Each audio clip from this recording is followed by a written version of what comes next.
CH-259 पहचान। शायद यही श्रेया चाहती थी। वह निश्चित रूप से नीचे देखा जाएगा, लेकिन कृतिका के 7 स्टार क्लब भी प्रतिष्ठा खो देंगे। ये बदल गया था और पुनर्जीवित हो गया था, लेकिन यह अभी भी 3 महान ग्रुप से कम था। 7 स्टार क्लब के लिए जो पुनरुत्थान करने की कोशिश कर रहे थे, ऐसी धारणा एक झोपड़ी होगी। कृतिका ने अपने दांत पीस लिए। ये बिल्कुल अस्वीकार्य था। इन सब से ऊपर उसने अपना गौरव वापस पा लिया था। वह कम से कम इतना दबाव झेल सकती थी। उनकी प्रतिद्वंदी सकल मास्टर भी नहीं थी। 3 ग्रेट सकल्स चाहे कितने भी शक्तिशाली क्यों न हो, वह अपने आप को एक सकल राउंडर से कम नहीं होने दे सकती थी। वह इसकी अनुमति नहीं देगी। कृतिका ने खुद को दबाव में नहीं आने दिया। यह तथ्य कि वह इस दबाव को झेलने में भी सक्षम थी, अपने आप में चौंकाने वाला था। इसने श्रेया को चकित कर दिया। वह पूरे सकल में 5-8 स्टार जादूगर्स में से एक थे। तो कृतिका के लिए इस हद तक अपने दबाव का सामना करने का मतलब था कि वह कम से कम 7 स्टार तक पहुंच गई थी। क्या मुझे और प्रेस करना चाहिए? यह मुश्किल नहीं था, लेकिन वह पकड़ा गया हो सकता है। उन दोनों का एक दूसरे को घूरने का समय लंबा होता जा रहा था, तो शायद किसी ने इस पर सवाल उठाया हो। लेकिन वह इस तरह पीछे नहीं हट सकते थे। उसे आदित्य के निर्देश मिले थे, इसलिए वह चाहकर भी पीछे नहीं हट सकता था। जिस तरह श्रेया अपने मन को ऊंचा उठाने वाला था। तुम्हारी यह अशिष्टता। वह एक कोने में बैठे एक आदमी की आवाज थी जिस पर किसी ने ध्यान नहीं दिया था। इस व्यक्ति के बोलने के बाद ही सभी को अपने अस्तित्व का एहसास हुआ, जिसमें उनके करीब बैठे लोग भी शामिल हैं। यह अजीब था। सभी टेबल के अनुसार क्रमबद्ध थे, इसलिए यदि कोई अकेला बैठा होता, तो वह स्वाभाविक रूप से अलग दिखता। फिर भी जब तक वह बोला, तब तक किसी ने एक बात पर गौर नहीं किया था। यह व्यक्ति गंदे सुनहरे बालों और भूरी आंखों वाला एक युवक था। और यद्यपि उनकी कोई विशिष्ट विशेषताएं नहीं थी, फिर भी हॉल में ऐसे लोग थे जो उनके चेहरे को पहचानते थे। ये लोग थे अमृता, कुछ गोब्लिन और राजवीर। आप कौन हैं? कितनी शर्म की बात है। तुम उस आदमी को पहचान भी नहीं सकते जिसे तुम ढूंढ रहे हो। इसका क्या मतलब है? युवक की आंखें ठंडी हो गईं। सबसे पहले, मैं उस अशिष्टता को वापस कर दूंगा जो आपने मास्टर कृतिका को दिखाई थी। जैसे ही उसने ये शब्द कहे, श्रेया सीधे अपनी सीट पर गिर पड़ी। राउंडर श्रेया, क्या बकवास है? श्रेया जवाब भी नहीं दे पाई। वह डर के मारे केवल अपनी आंखें फैला सकती थी। राजवीर ने निगल लिया। वह निश्चित था। ये दर्शील का चेहरा था। वह कैसे नहीं जान सकता था? आखिर उन्होंने ही मानव को ये नकली पहचान दी थी। राउंडर मानव। मानव ने अपना भ्रम जारी किया। जब उसका चेहरा सामने आया तो कई जादूगरों ने गहरी सांस ली। वे सभी महाद्वीप पर महान जादूगर और आर्कमेज थे, लेकिन उनमें से कोई भी भ्रम के माध्यम से देखने में सक्षम नहीं था। आदित्य के लिए भी ऐसा ही था। मैंने सब कुछ पहले ही सुना है। ये काफी रोचक था। बहुत सी बातें हैं जो मैं कहना चाहता हूं, लेकिन उससे पहले आप। आदित्य ने नहीं सोचा था कि मानव उस समय उसका जिक्र कर रहा था। इस तथ्य के बावजूद कि मानव उसे सही देख रहा था, उसने ऐसा नहीं सोचा। इसका कारण ये था कि दशकों में किसी ने भी उससे आप कहने का दुस्साहस नहीं किया था।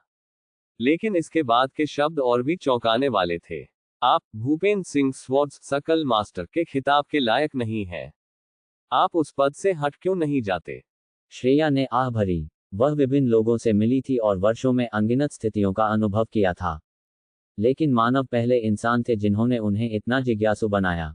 सबसे पहले, यह अविश्वसनीय रूप से अजीब था कि वह जानता था कि 9 स्टार तक कैसे पहुंचा जाए। आखिरकार, ये कुछ ऐसा नहीं था जिसे किसी किताब में समझाया जा सके।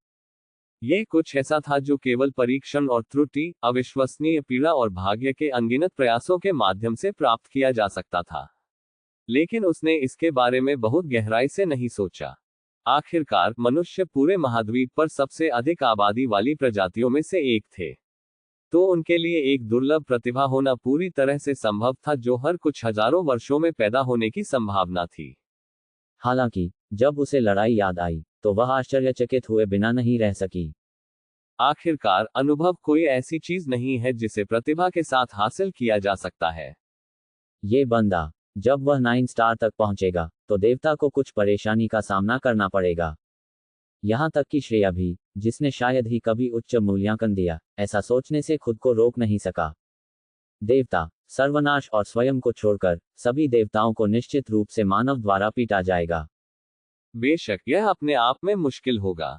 एक मायने में वह हिस्सा जादू से भी ज्यादा मुश्किल था। फिर भी वह लड़का वास्तव में लोकप्रिय निकला। श्रेया अपने पास मौजूद प्रतिभाओं के बारे में सोचे बिना नहीं रह सका। The dark goblin, the magic warrior king Kabir and the arch Nirmal Baba, वे सभी विशिष्ट व्यक्तित्व वाले लोग थे।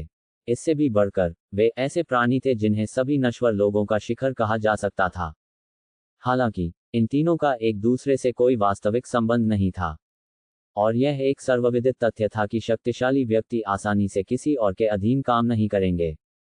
उन्हें कुछ ऐसा चाहिए था जो उन्हें एक साथ जोड़े, और श्रेया ठीक ठीक जानता था कि वह चीज क्या थी। लेकिन मुझे समझ नहीं आता कि इतना गुस्सा कहां से आता है। डेमिगोड्स के प्रति मानव का गुस्सा इतना गहरा और गहरा था कि श्रेया भी इसे ठीक से मापने में असमर्थ था। आखिरकार अधिकांश नश्वर जातियों का जीवनकाल 150 वर्ष से अधिक का भी नहीं था। विजेंद्र, इस आदमी की पहचान क्या थी, और वह एक ही दिन में 9 स्टार तक कैसे पहुंच पाए? हर कोई जम गया। इसका ठीक से वर्णन करने का यही एकमात्र तरीका था। यहां तक कि जो लोग आदित्य और भूपेंद्र सिंह स्वॉर्ड्स की असली ताकत को नहीं समझ पाए थे, वे भी मानव को सदमे में देख रहे थे। 7 स्टार क्लब और कृतिका के लिए भी ऐसा ही था, जिनकी अभी अभी मदद की गई थी। कोई फर्क नहीं पड़ता कि मानव कितना प्रतिभाशाली था, उसने जो कहा वह बहुत दूर चला गया। आदित्य 3 महान ग्रुप में से एक का स्वामी था, और अन्य 2 ग्रुप के स्वामी भी उसे हटाने में सक्षम नहीं होंगे। लेकिन 7 स्टार क्लब के सकल राउंडर ने, जिसने अभी अभी फिर से अपने पंख फड़फड़ाना शुरू ही किया था, इस तरह का अपमानजनक सवाल पूछा था। मानव। कृतिका ने कांपती आंखों से मानव को देखा, लेकिन उसने उसकी ओर मुड़कर नहीं देखा। उस क्षण भी, जैसे ही उसने आदित्य का सामना किया, उसके दिल में ठंडा गुस्सा भड़क रहा था। द भूपेंद्र सिंह स्वॉर्ड्स, उनके मित्र के नाम के संगठन का विवेक की इच्छा पर चलने का कोई इरादा नहीं था। इसके बजाय यह आदित्य आदमी विवेक के नाम का फायदा उठा रहा था। इस तथ्य ने तुलना से परे मानव को घृणा की। उसे उस क्षण उल्टी करने का भी मन करता था। उनके दोस्तों में सबसे आत्मधर्मी और सीधा व्यक्ति हमेशा विवेक था, और अब ऐसे ही एक बीमार व्यक्ति ने अपना उत्तराधिकारी होने का दावा किया। मैं एक अच्छा इंसान नहीं हूं। द 7 स्टार क्लब, उन सभी लोगों के बारे में सोचते हुए जो ईमानदार थे, मानव अपने दांत पीसने के अलावा और कुछ नहीं कर सकता था। मूल रूप से वे अपनी इच्छा से विवेक की इच्छा को पूरा करने के लिए अधिक अनुकूल थे। आर्यन निश्चित रूप से एक व्यक्ति के रूप में अच्छा नहीं था जैसा कि वे उसे मानते थे। आदित्य मुस्कुराया। उसे अपने मन और शरीर पर नियंत्रण करने में केवल एक क्षण लगा। फिर उसने शांति से अपना मुंह खोला। आपने मेरी योग्यता के बारे में पूछा। मैं उस सवाल को उलट देना चाहता हूं, राउंडर मानव। क्या आप इसके लायक हैं? बेशक उसने किया। ये सौम्या थी, मानव नहीं, जो लगभग उठकर अपने सवाल की बेरुखी पर चिल्लाई। वह अकेली थी जो मानव की असली पहचान जानती थी। सूर्यसेन, अमृता और मीरा, कुछ ऐसे थे जो मानव की ताकत के बारे में जानते थे, लेकिन केवल सौम्या ही थी जो जानती थी कि वह वास्तव में कौन है। तो वह समझ नहीं पाए कि यह पागल आदमी किस बारे में बात कर रहा है। आदित्य, क्या आप वास्तव में अपनी योग्यताओं की तुलना करने का साहस करते हैं?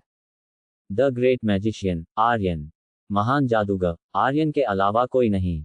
इतिहास के सबसे महान जादूगर। वह व्यक्ति जिसने जादुई विज्ञान की नींव रखी और उसका विकास किया। देवताओं के उग्र प्रतिद्वंद्वी और युग के प्रकाश से एक पौराणिक प्राणी जिसने नायकों की महान टीम का नेतृत्व किया। अगर वह इसके लायक नहीं था, तो किसने किया?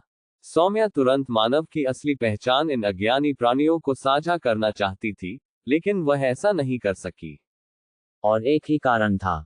मानव अपना मुंह बंद रखे हुए थी। मानव ने कुछ नहीं कहा। आदित्य अपनी भौहें टेढ़ी कर लीं। उसने सोचा कि वह फिर से कुछ कहेगा, लेकिन यह और भी अपमानजनक था। ये स्पष्ट था कि यह आदमी अच्छी तरह जानता था कि एक कुशल आर्कमेज की इच्छा को कैसे प्रभावित किया जाए। चूंकि आप जवाब नहीं देंगे, तब इसकी मदद नहीं की जा सकती। आदित्य थोड़े आवेगी रवैये के साथ काम किया। उसने धीरे से अपना हाथ अपनी छाती की ओर उठाया और उसकी हथेली ऊपर की ओर थी। Motion magic. फिर आदित्य की पीठ के पीछे दर्जनों मंत्र प्रकट हुए। वे सचमुच दर्जनों मंत्र थे। इसका अर्थ एक ही मंत्र की दर्जनों अभिव्यक्तियां नहीं था।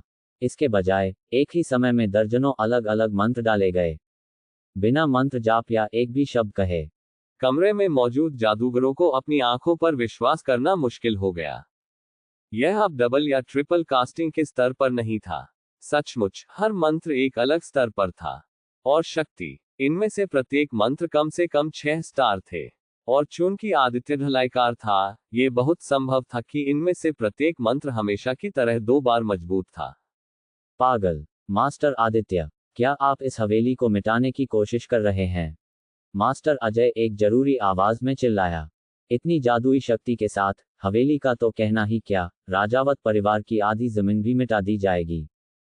हालांकि उपस्थित जादूगरों ने कोई उपद्रव नहीं किया। आदित्य एक 9 स्टार जादूगर था।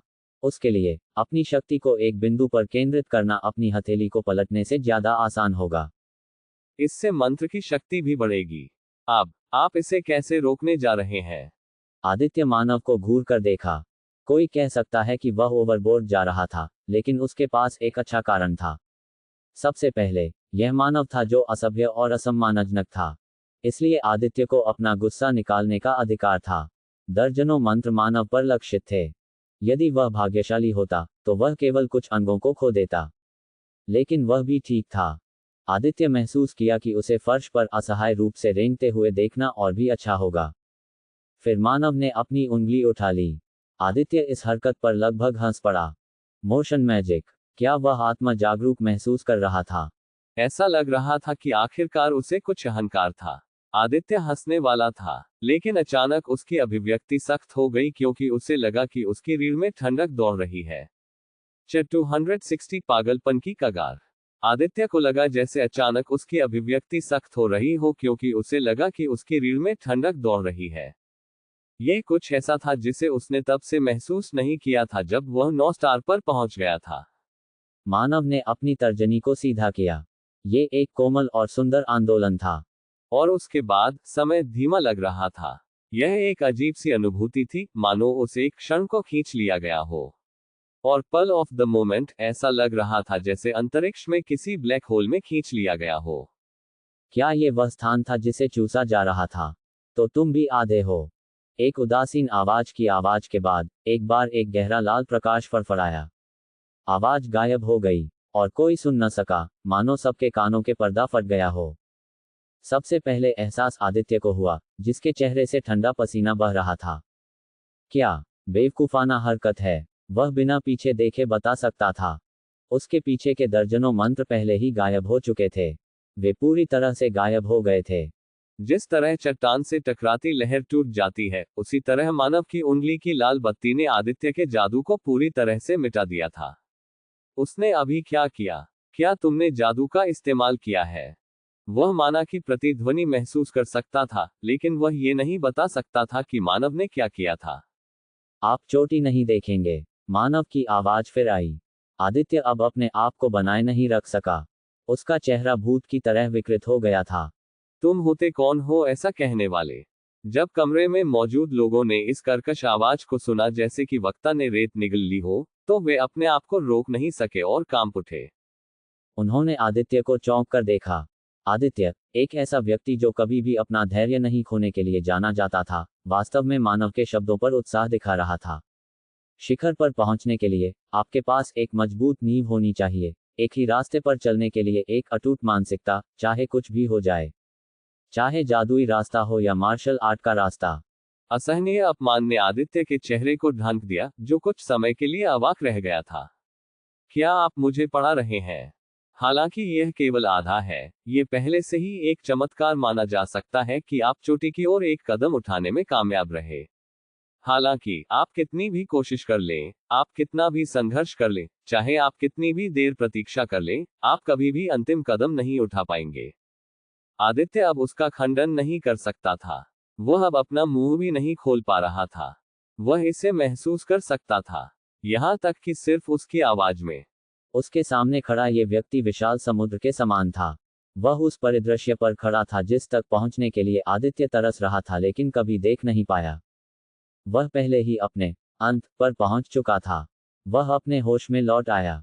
आदित्य गिर गया। भूपेंद्र सिंह स्वॉर्ड्स के सकल मास्टर आदित्य, एक अत्यधिक प्रशंसित 9 स्टार जादूगर, ढह गया।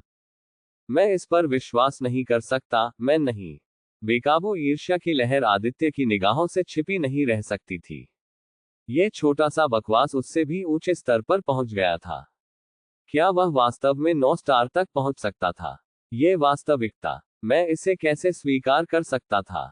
आदित्य की आंखें लाल हो गईं। वह पागल चल रहा था। जादूगर का तथाकथित शांत दिल और दिमाग बिना निशान के गायब हो गया।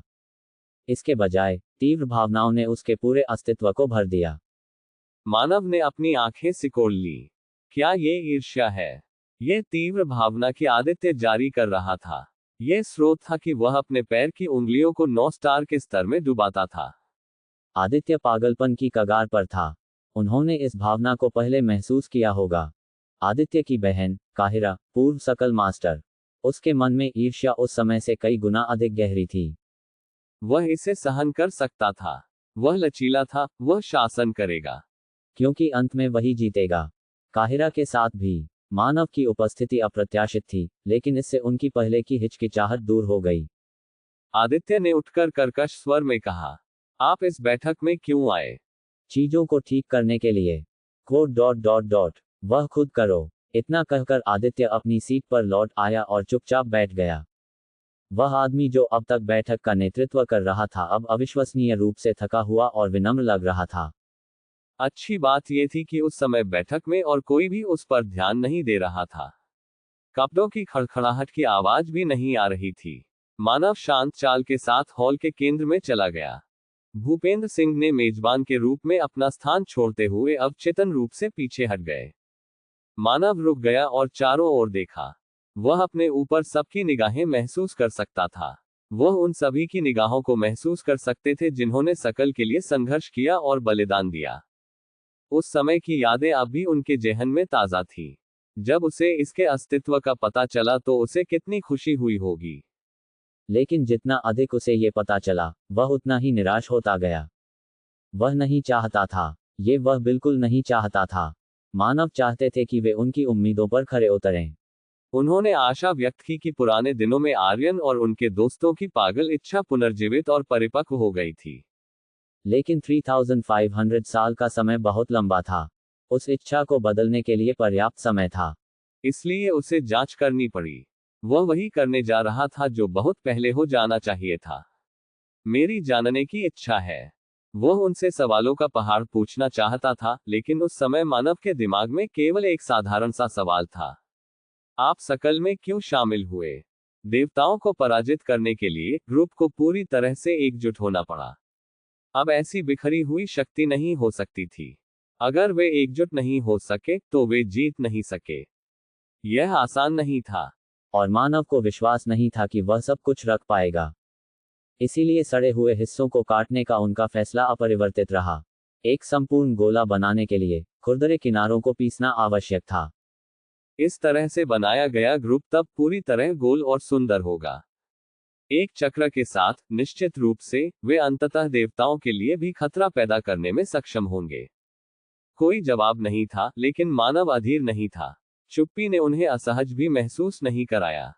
आखिरकार, उसके सवाल का जवाब देना आसान नहीं था, और क्योंकि उसने अभी अभी आदित्य को हराया था, कमरे का माहौल बहुत भारी था। फिर भी, वह चाहता था कि वे कम से कम एक बार इस विषय पर गहराई से विचार करें। आदित्य ने कहा कि केवल एक चीज जो इस महाद्वीप पर डेमिगोड्स को रोक सकती है वह सकल है। इसलिए सकल का अस्तित्व सर्वोपरि है, और हम थोड़ी सी भी शक्ति खोने का जोखिम नहीं उठा सकते हैं। उनका नाम पुकारे जाने के बावजूद आदित्य की ओर से कोई प्रतिक्रिया नहीं आई। वह बस अपने चेहरे पर एक अपठनीय अभिव्यक्ति के साथ मानव को घूरता रहा। उन्होंने इसे बहुत ही उचित तरीके से लपेट लिया। ये बिल्कुल भी मूर्खतापूर्ण नहीं लगा। Aditya masters of haven group के अस्तित्व के बारे में नहीं जानता था। और अगर वह जानता भी था, तो वह ये नहीं जानता था कि इसकी शक्ति ग्रुप के बराबर या उससे भी अधिक थी। यही कारण था कि उनका मानना था कि केवल सकल ही देवताओं के बारे में कुछ कर सकता है। संक्षेप में, वह जोर दे रहा है कि हम अंत तक जीवित रहें। संदर्भ थोड़ा अलग है, लेकिन वह मूल रूप से कह रहा है कि जीवित रहने से हम जीत जाएंगे। आदित्य की भौहें तन गईं। लेकिन ये सिर्फ एक व्यक्तिगत जीत तक ही सीमित होगा। क्या हम कह सकते हैं कि अगर आधा महाद्वीप खत्म हो गया तो हम जीत गए? सकल बच गया और देवताओं ने अपनी शक्ति दिखाई, तो क्या ये कहा जा सकता है कि हमारे जीतने की संभावना बढ़ गई? जब उन्होंने ये शब्द कहे तो कई सदस्यों के चेहरे बदल गए। तभी किसी ने हाथ उठाया। ये श्रेया थी। वह अभी भी एक पीले चेहरे के साथ भारी सांस ले रही थी, लेकिन वह पहले से कहीं बेहतर स्थिति में लग रही थी। आधी आबादी। क्या राउंडर मानव सुझाव दे रहा है कि वे उस पैमाने के नरसंहार को अंजाम देंगे? मेरा उनका बचाव करने का कोई इरादा नहीं है, लेकिन वे अंधाधुंध वध करने वाले नहीं हैं। हो सकता है कि हम उन्हें समझ न पाएं, लेकिन वे निश्चित रूप से विचार के सिद्धांतों के अनुसार चलते हैं। आप विरोधाभासी दावे कर रहे हैं। यदि वे वध करने वाले नहीं हैं, तो क्या आप जानते हैं कि उन्होंने अशोकनगर और देहरादून को क्यों नष्ट किया? श्रेया जवाब देने से पहले एक पल के लिए झिझकी।